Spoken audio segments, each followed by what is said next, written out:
اعوذ باللہ من الشیطان الرجیم بسم اللہ الرحمن الرحیم السلام علیکم رحمۃ اللہ وبرکاتہ۔ سچی حکایات کے لیے ہمارے چینل ابراہیم امجد کو سبسکرائب کیجیے۔ ہم بیان سماعت فرما رہے تھے حضرت یوسف علیہ السلام کا۔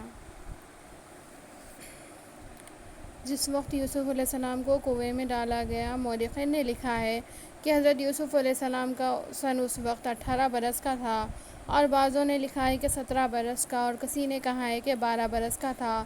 قول ثانی صحیح ہے۔ اس کنویں کے اندر یوسف علیہ السلام 3 دن 3 رات رہے۔ اتفاقاً مرضی الہی سے ایک قافلہ سوداگروں کا مدین سے اسباب تجارت کا لے کر مصر کو جاتا تھا۔ ماندگی کے سبب راہ بھول کر اس کنویں کے پاس آ پہنچا۔ آب و ہوا وہاں کی خوش پا کر وہاں منزل کی، لیکن وہ کنواں سانپ بچھو سے پر اور آبادی سے دور، اور پانی بھی اس کا تلخ اور شور تھا، مگر یوسف علیہ السلام کے گرنے سے شیریں ہو گیا تھا۔ ان سوداگروں کے سردار کا نام مالک ابن زاز تھا۔ بشر نام غلام نے پانی کے لیے کنویں میں ڈول ڈالا۔ جبرائیل علیہ السلام نے خدا کے حکم سے آ کے کہا کہ اے یوسف علیہ السلام، اس ڈول میں جا بیٹھو۔ جب اس نے ڈول کھینچ کر اٹھایا، دیکھا کہ ایک لڑکا ماہر و صاحب جمال، کبھی ایسا نہ دیکھا تھا دنیا میں، اور اس کا ثانی۔ حدیث شریف میں آیا ہے کہ اللہ تعالیٰ نے جملہ حسن کو 2 حصہ کر کے ایک حضرت یوسف علیہ السلام کو بخشا اور دوسرا حصہ سارے جہاں کو دیا۔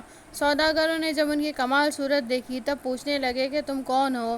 بنی آدم ہو یا فرشتہ یا پھر یزواؤں میں سے ہو؟ وہ بولے نسل آدم سے ہوں، اور بھائی سب ان کے کنویں کے کنارے پر تھے۔ یہ شور و غل سن کر ان کے پاس آئے، یوسف علیہ السلام کو دیکھا، تب بولے یہ غلام ہمارے گھر کا ہے، مارے ڈر کے گھر سے بھاگ کر اس کنویں میں آ کر گرا ہے۔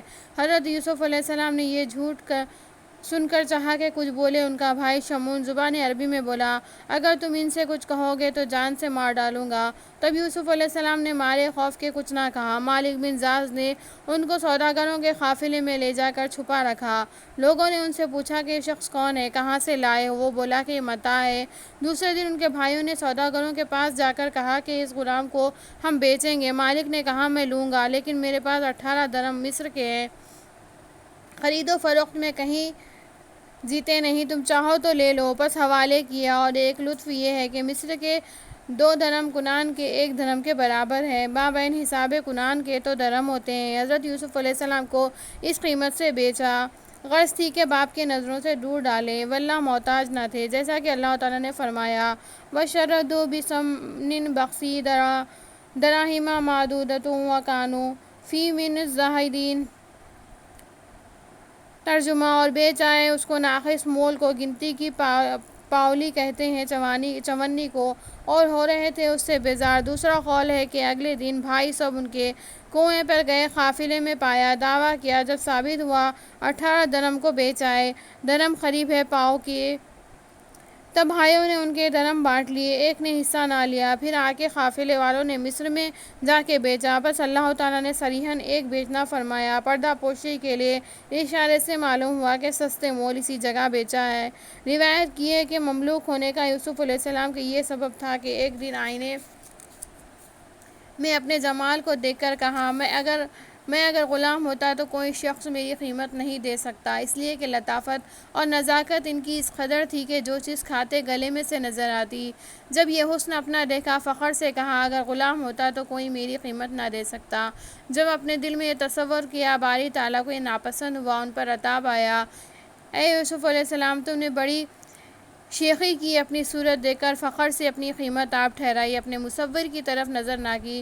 دیکھ تجھے غلام کے ساتھ کیسا بناؤں گا، ادنیٰ قیمت پر، تاکہ لوگ دیکھیں کہ ایسی صورت اتنی قیمت پر۔ اور دوسرا سبب یہ ہے کہ سلطنت مصر کی ان کی تقدیر میں تھی، اور جب تک کہ خدمت کسی کی کوئی نہ کرے تب تک خادموں کی قدر نہ جانے، اور کوئی مخدوم بھی نہیں کہلا سکتا۔ الغرض مالک ابن زاز نے یوسف علیہ السلام کو بشرط خدمت اپنے مول لیا تھا، اور ایک حوالہ اس مضمون کا ان کے بھائیوں سے لکھوا لیا تھا، وہ یہ ہے مالک ابن زاز نے یعقوب علیہ السلام ابن اسحاق بن ابراہیم علیہ السلام کے بیٹوں سے ایک غلام عبرانی 18 درہم سے خرید کیا ہے۔ بگواہی گواہان معتبرین کے مالک کے ہاتھ اسے سپرد کیا۔ بعد مالک نے حضرت کے پاؤں میں بیڑی ڈال کے اونٹ پر سوار کیا اور ایک موٹا پشمینہ اڑا کر چلا۔ کتنی دور کے بعد جب راہ میں ان کی ماں کی خبر ملی، اونٹ پر سے اتر کر ماں کی قبر کی زیارت کی، قبر کو بغل میں کر کے رونے لگے۔ یا امی، بھائیوں نے مجھ پر حسد سے بہت ظلم کیا اور اس کاروان میں بیچا اور پاؤں میں زنجیر کی اور باپ کی خدمت اور وطن اور تمہاری زیارت سے مجھے دور محروم کیا۔ اتنے عرصے میں قافلہ سوداگروں کا تھوڑی دور وہاں سے نکل گیا تھا۔ ایک شخص ان میں سے پیچھے دوڑا گیا تھا۔ وہ آ کے بولا، اے غلام، تو نے اب تک یہاں ہے؟ سچ تو بھگوڑا ہے۔ یہ کہہ کر حضرت کو ایک ایسا تماچا مارا کہ اس وقت حضرت کی آنکھوں تلے جہاں اندھیرا ہو گیا۔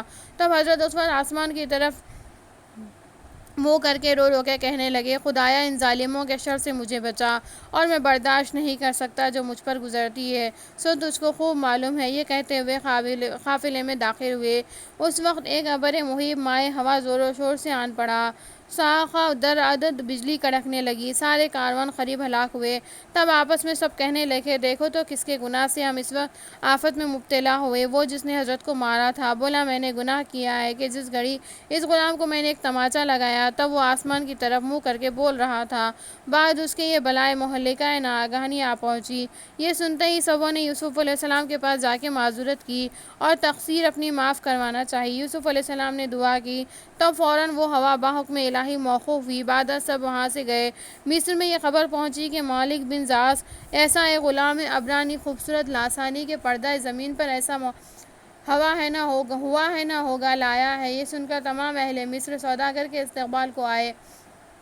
حضرت یوسف علیہ السلام کو دیکھا، جو صفتیں سنی تھی اس سے زیادہ پائی، اور مالک نے اپنے گھر کو سنوارا، فرش فروش و دیبائے رومی کا بچھوایا، اور حضرت یوسف علیہ السلام کو لباس فاخرہ پہنا کر تاج زرین سر پر رکھا۔ بعد شہر میں منادی کروا دی کہ ایک غلام خوبصورت، خوش خلق، عقلمند، دانا، چالاک، فرمانبردار، حیادار بیچا چاہتا ہوں، جس کو خواہش خریدنے کی ہو وقت پر حاضر ہو۔ یہ منادی سن کر اہل مصر ادنیٰ و اعلیٰ مالک کے گھر پاس آ کر جمع ہوئے۔ یوسف علیہ السلام نے لوگوں کو جب دیکھا کہ میری قیمت میں پس و پیش کرتے ہیں، تب اپنے دل میں کہا کہ یہ مالک بیچنے میں میرے عجب خطا میں پڑا ہے کہ اس دن میرے تین بھائیوں کے ہاتھ سے جو اصل میری ان سب کو معلوم تھی 9 درہم کو مول لیا تھا، آج مجھ کو کوئی نہیں پہچانتا، کیوں نہیں؟ آج مجھ کو کوئی نہیں پہچانتا ہے، کیوں نہیں 50 درہم کو بیچتا ہے؟ جب یوسف علیہ السلام نے قیمت اپنی اس قدر انکساری سے ٹھہرائی، تب اللہ تعالیٰ کی طرف سے الہام ہوا، اے یوسف، تو نے آئینے میں اپنی شکل و صورت دیکھ کر فخر سے اپنی قیمت کا آپ ہی مول زیادہ ٹھہرایا تھا۔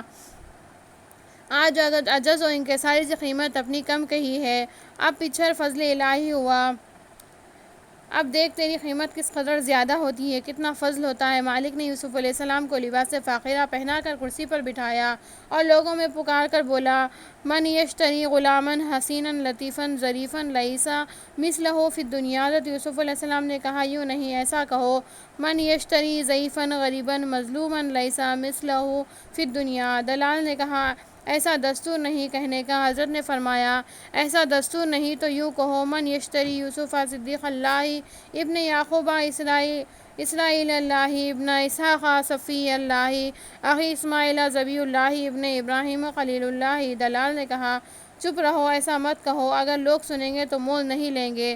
تب پکار دیا، اس کی قیمت 1000 بدر اشرفی کے، اور 1000 بدر روپے میں بدرہ کہتے ہیں لغت میں تھیلی کو، اور 1000 درہم کو بھی، اور 10,000 درہم کو بھی، اور 7,000 دینار کو بھی کہتے ہیں۔ اب گن لو کتنے ہوئے، اور 1000 عقد مروارید کا چاہیے، اور 1000 طبل عود کا، اور 1000 جامہ اطلس رومی، اور 1000 خصب مصری یعنی جامہ مصری، اور 1000 اونٹ بغدادی،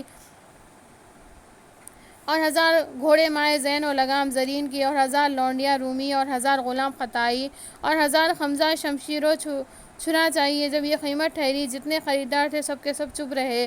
عزیز مصر نے آ کر جو مختار تھا بادشاہ مصر کا، اس سے دگنی قیمت دے کر حضرت یوسف علیہ السلام کو لے گیا اور گھر میں جا کر زلیخا کے حوالے کیا اور کہا کہ اس کو میں نے اتنی قیمت سے مول لیا ہے، تم اچھی طرح سے رکھیو، بطور فرزند کے پیار و خدمت کیجیو، غلام کے طور پر یہ رکھیو جیسا کہ اللہ تعالیٰ نے فرمایا ہے۔ قال الذی انطرکم من مصر لا مرامہ کیری متانہ عسیٰ ان یکفعنی او نتخذہ ولدہ۔ اور ترجمہ، اور کہا، جس شخص نے خرید کیا اس کو مصر سے اپنی عورت کو آبرو سے دکھ اس کو شاید ہمارے کام آئے یا ہم کر لیں اس کو بیٹا۔ جب یوسف علیہ السلام کو زلیخا نے پایا، ان پر مفتو ہوئی، ایک دم آنکھوں سے جدا نہ کرتی، شب و روز خدمت میں رہتی، ہر دم ان پر وہ نثار و تصدیق ہوتی اور دنیا کی نعمتیں پاکیزہ لا کر ان کو کھلاتی اور نئی نئی صنعتیں فاخرہ ہر روز پہناتی، اور تاج مرثا ہر روز ایک نیا سر پر رکھواتی، مسند پر بٹھا کر اپنی آرزو مٹاتی اور دلداری کرتی۔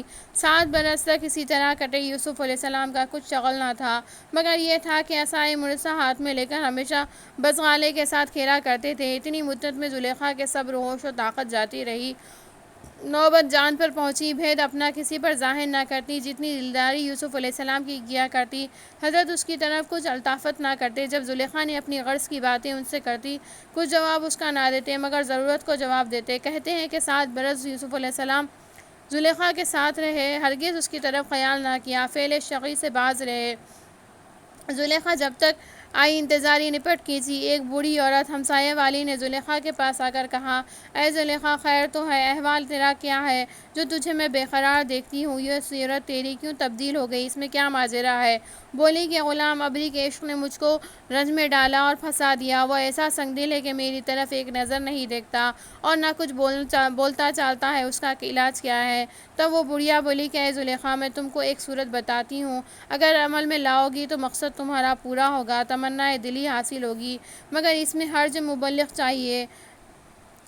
تب زلیخا نے کجی گنجنا کی اور خفل خزانے کا اس کے حوالے کیا، پس مبلغ خطیر لے کر ایک ہفتہ خانہ منقش طلاکار خوشنما دلچسپ بنوایا، ایسا کہ در و دیوار، چھت، پردے، فرش و فروش کے ساتھ طلاکاری کے صورت یوسف علیہ السلام اور زلیخا کی ایک جا ہم تصویر کھینچی، ایسا کہ کوئی جگہ ان دونوں کی تصویر سے خالی نہ تھی، اور زرِ بخت مشجر کپڑے سے تمام کا آراستہ کیا، اور تخت زرین بھاری مکلل جواہر کا اس مکان میں رکھ دیا، اور فرش گونا گوں بچھوائے، انگیٹھیاں عود سونے چاندی کے موریثی جس میں عود اور عنبر جلتا تھا ہر جگہ رکھی، الغرض اسباب بادشاہی خانہ ہفتم میں سب موجود تھا۔